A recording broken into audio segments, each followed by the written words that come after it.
Briar, what's going on? Not much, man. Just hanging out. We got a long break between Sacramento and now Charlotte, so trying to stay motivated. But yeah, just hanging. Really, that's all you can do right now. Really.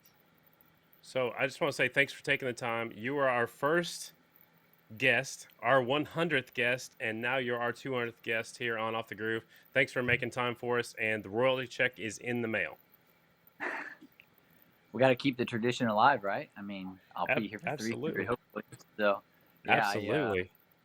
I live a ways out here, so I'm sure that the check will be coming in any minute now. So I'll be checking for it. Does it come through horseback? Does a horse rider come and deliver mail by hand? How does it work out there? By bird, actually. So I'm waiting on my owl to get. Right on. So what's I got to ask you this. Shayna posted a picture of you kind of sitting in the dark, looking out the window. Are you watching your deer eat? What were you doing? Yeah, so yeah, she hammered me on that one actually. Um, we have like a little bit. It's not a field. We just have our backyard. Really, it's a little bit bigger here at our house, and the deer will cruise through. And I attempted to plant a food plot at one time, and there's it was a failure, but do have a little bit of like clover growing back there, so the deer will come in and they'll eat it pretty much every night. So um, I just hang out and I watch them. I'm a big deer hunter, so I was just like they could see us inside with the lights on, and I was like, "Hey, Shay, shut the lights off. They don't like that." So she was she was like, "What do you mean they don't like that?" I'm not too concerned what they like or don't like, and I'm like, "Well, I do care, you know." So shut them off, but she was a trooper about it. Do you can you hunt right there at your property, or do you have to follow them to where they go and hunt there, somewhere else? No, so I could technically hunt in my backyard. We have a small 5 acres here at our house, and if I wanted to, I could. I don't really hunt here in Pennsylvania, actually.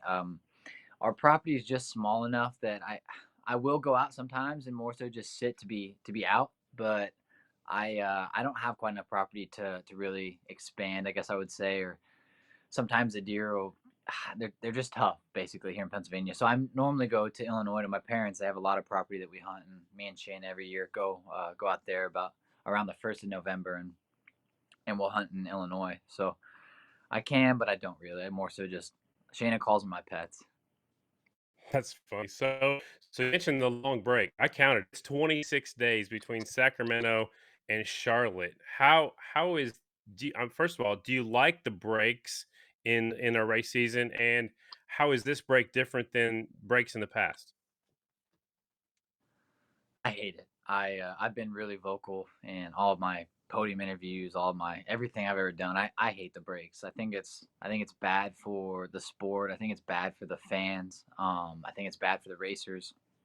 Everyone enjoys rhythm, and it's hard to follow when you lose. Like when you have weekends off and people kind of get sucked into other maybe sports or activities or whatever it may be. So I'm actually kind of bummed because we have a really close championship battle right now, and I think that we don't have the attention on it that we do because, or that we should, or we deserve because we've had so many long periods of time that fans have had the opportunity to kind of doze off a little bit. So, uh, and then obviously this one is a lot different than most of them.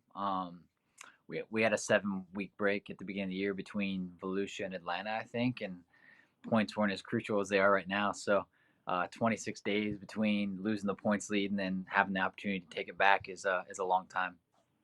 So you brought up the break where we've talked about it with without looking at the overall point standings. I think this is possibly your best year of your career. I mean, you got 3 wins, you've won 2 mission challenges, uh, you've been on the podium every race but two, a worst finish of 6 at New York. So are you happy with where you're at?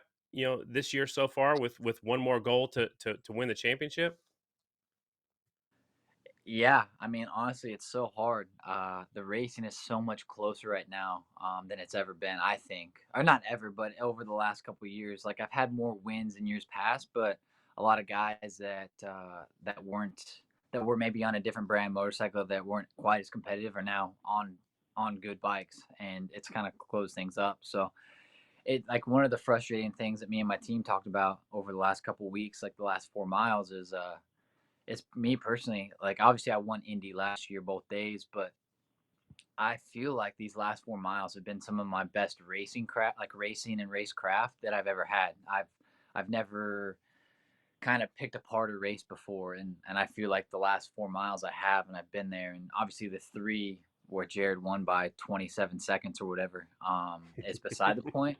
Me with everyone else, I was right in the mix, and honestly, like before, in years past, either I just kind of got into second and kind of broke away from the guys behind me, and then Jared beat me by a ways, or I got shuffled back and didn't do anything. So yeah, I mean it's hard because I remember Chris Carr giving me a little bit of advice like you learn more about who you are as a racer and your racecraft on the weekends that you're not winning, and I think that's been the case. Like I've had a lot of weekends, and even the weekends that I've won, I think that I haven't won by a large margin at all this year, I don't think. And in years past, I've won by 12 seconds. So it's kind of the wins have meant a little bit more just because I can, when I get done, I kind of know what I thought about through the race, and I know how I attacked it and how I approached the weekend, and how it's not just so much of a send it or go home mentality now. It's more like how do I break this down and mentally make myself better. What I've noticed about you this year, more so in particular, is you will sit back and maybe watch what the guys in front of you are doing, and then you pounce on them. You just attack them. In the past, I think you would just go for it right away. I think we're seeing a smarter, wiser Briar Bauman. Yeah, I'm trying. I don't think I can afford those trips through the air fence that much longer. I've done a few of those, so I just like I said, it's tough now. Like I mean, it's always been tough, obviously, but now we got Sammy on an Indian, we got Jared Vanderkoy on an Indian, we got Brandon Robinson's riding so good, Bronson Davis, Brian beat me at the last Sacramento. Like it's dude, it's hard. And then I mean it obviously speaks volumes about how well Jared rode me's at the last 3 miles, but like it is tough. So I think that that's kind of shaping me, and it's kind of helping me too, just because sometimes I forget that I'm only 26. Like I don't have nearly as many laps as a lot of these guys.